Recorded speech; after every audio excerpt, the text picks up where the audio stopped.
Caudal fin. So not all the way to the tail, but to the middle.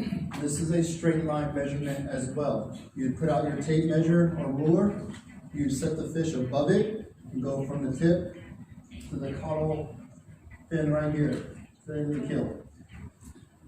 Reason why we have this versus total length is on some fish, the one up here is a Spanish mackerel. The tail has that hard cartilage and will actually not fold down. It's really stiff. And so with that, they did the fork length measurement. So that's another type. The next one is going to be curved fork length. You will see this measurement typically on tuna species. It is the fork of the tail to the tip of the snout along the contour of the body. So you would take the species, a fish, and you would take your tape measure, place it here, and go along the contour of the body. So you would actually run your tape measure on top of the fish instead of underneath it, like a straight line. So hence why it's curved fork length. You're going over the curve of the actual body of the fish. Another one that's most common for our billfish is going to be lower jaw fork length. So LJFL. It is from the lower jaw to the fork of the tail. And it's the distance between the tip of the lower jaw and the point of the fork of the V. So when it comes down, it makes that V. And this is a straight line measurement. It does not go over the body. It's just a straight line down. And that is lower jaw fork length.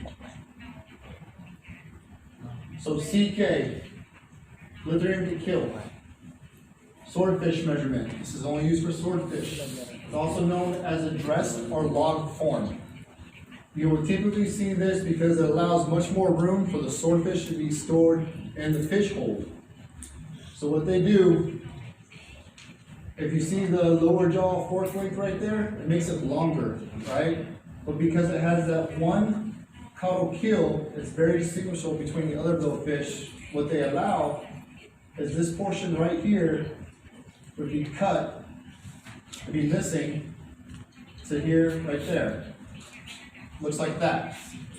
So that's actually how it would be found in the fishing hold on ice, completely dressed. It allows for more to be stacked versus if it had all the fins on top. This species is the only one that's allowed to be dressed like this. And that's the CK. So from that to that. And that's the other measurement for that. Those are our common measurements that we utilize in the U.S. Now that is all dictated within the Fisheries Management Plan and written in U.S. law. This specific species needs to be measured this way. It has to have a minimum of this length with this type of measurement, and everything is spelled out like that in our federal regulations. Very quick class. Any questions on them before we go into our groups and start actually measuring each species and getting different measurements, as well as identifying the species? So real quick, the back of your job aid or the back of your booklet, there is a species ID section. I think it's one of the last pages. Is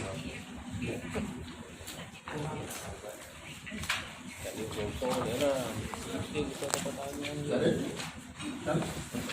So, each table is going to get a species placed on the table with a tape measure. As a group, as a table group, you will identify which species you have, as well as do 3 measurements on the species. A total length, a fork length, and a curved fork length going over the body.